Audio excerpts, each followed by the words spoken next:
अष्टावक्र कह रहे हैं, अहो विकल्पितम विश्व ज्ञानान्मयी भासते रूप्यम शुक्तो फणिरज्जो वारी सूर्य करे यथा।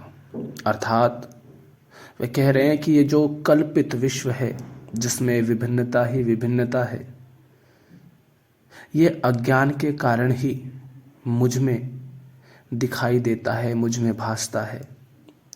जैसे सीप में चांदी दिखाई देती है, रस्सी सर्प की भांति दिखाई देती है, और रेगिस्तान की मृगमरीचिका में सूर्य की किरणें जल की भांति दिखाई देती हैं। कहना क्या चाह रहे हैं अष्टावक्र?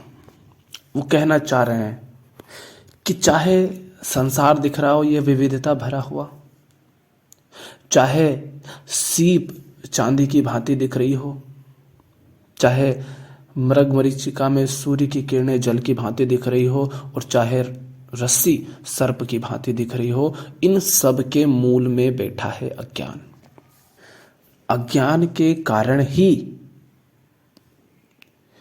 ये सब प्रतीत हो रहे हैं। और हमने सुबह ही बात की थी कि अज्ञान ही दुख का मूल कारण है। अज्ञान के कारण ही हम उसे जो असत्य है, अनित्य है, मिथ्या है, उसको सत्य मान लेते हैं, उसको शाश्वत मान लेते हैं। तो अष्टावक्र जो इतनी बातें कर रहे हैं वो इसलिए कर रहे हैं क्योंकि अज्ञान के कारण दुख है। हम दुखी होते हैं और दुख से मुक्ति फिर चाहते रहते हैं, उसके लिए संसार से संबंधित होते हैं। ये सोचते हैं कि संसार से दुख मुक्त हो जाएंगे, दुख से मुक्ति में संसार हमारी सहायता कर देगा, कि कुछ हासिल कर लिया तो पूर्ण हो जाएंगे। तो सबसे बड़ा जो अज्ञान है वह क्या है?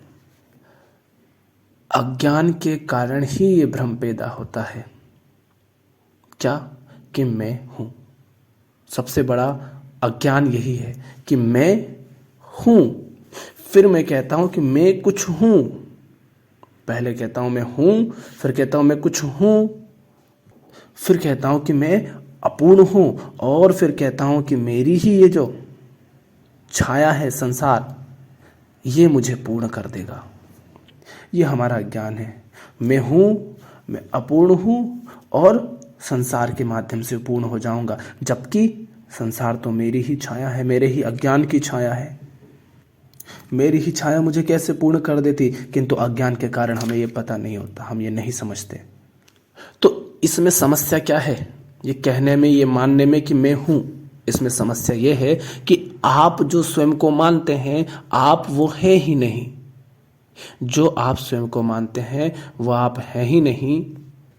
और जो आप स्वयं को मानते हैं, जब आप उसे जान लेते हैं कि आप स्वयं को क्या मानते हैं, तब ना तो आप बचते हैं, ना आपकी अपूर्णता बचती है। तो अज्ञान के कारण ही आप स्वयं को कुछ माने बैठे हैं, और जैसे ही आप स्वयं को कुछ मान लेते हैं वहीं से द्वैत खड़ा हो जाता है। और जो आप स्वयं को माने बैठे हैं वे आप नहीं हैं। अब आपने स्वयं को माना कि मैं हूं, फिर मान लो आपने कहा कि मैं ये देह हूं, और सामने आप देखते हैं मृगमरीचिका में, रेगिस्तान में, कि आपको जल दिखाई दे रहा है। आप उसकी तरफ दौड़ते हैं, संघर्ष करते हैं, परेशान होते हैं, और अंत में पाते हैं कि वहां जो प्रतीत हो रहा था वो है ही नहीं।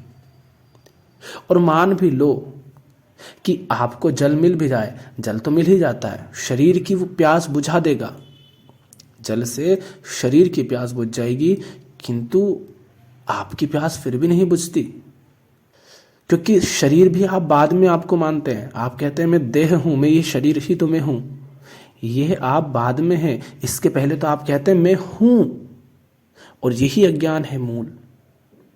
मूल अज्ञान यही है कि मैं हूं। तो आपको अपने ही मूल तक पहुंचना है कि आप स्वयं को क्या माने बैठे हैं। अन्यथा अपनी ही छाया में दौड़ते रहना केवल आपको और अधिक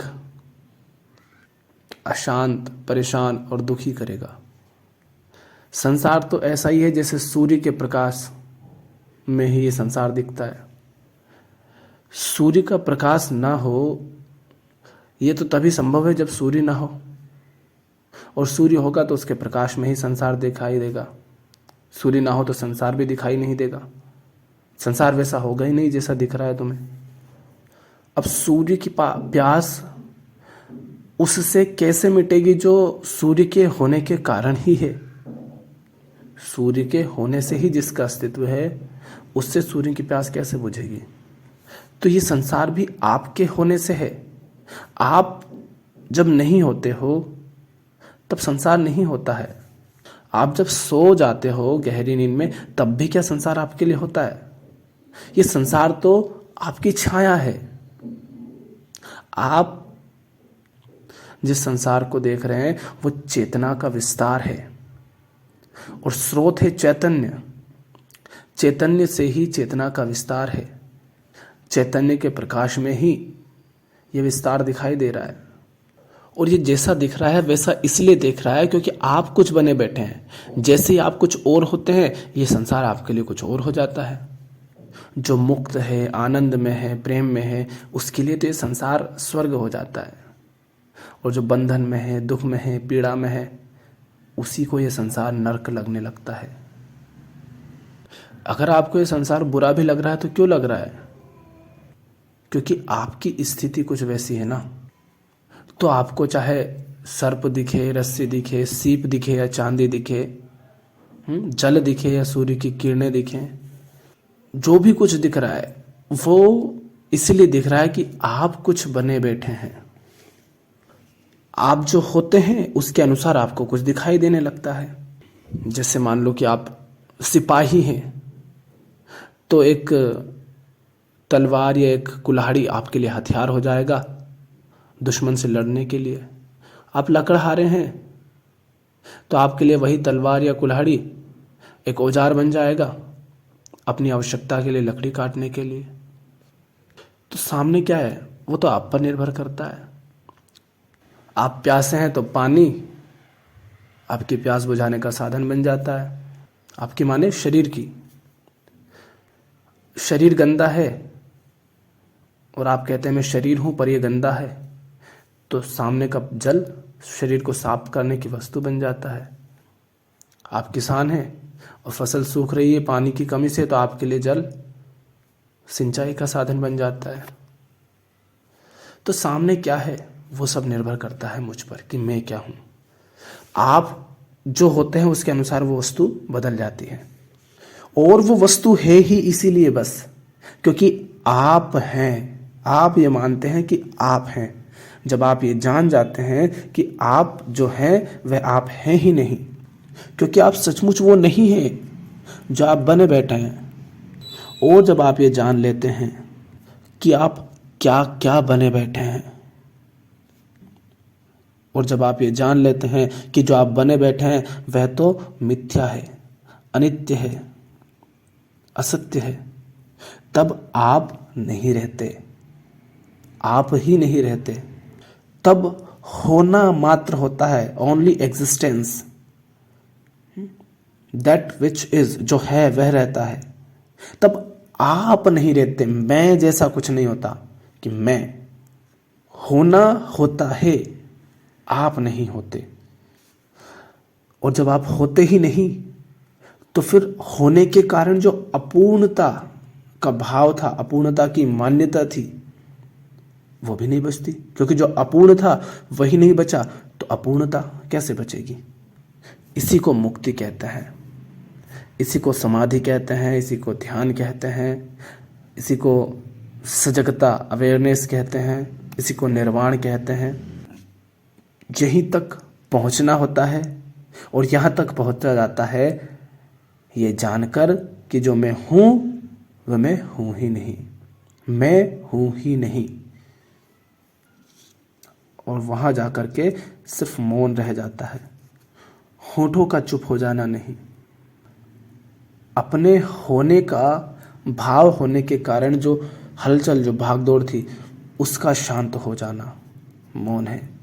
तो जो कुछ भी है वह सब अज्ञान के कारण ही है। कौन सा ज्ञान?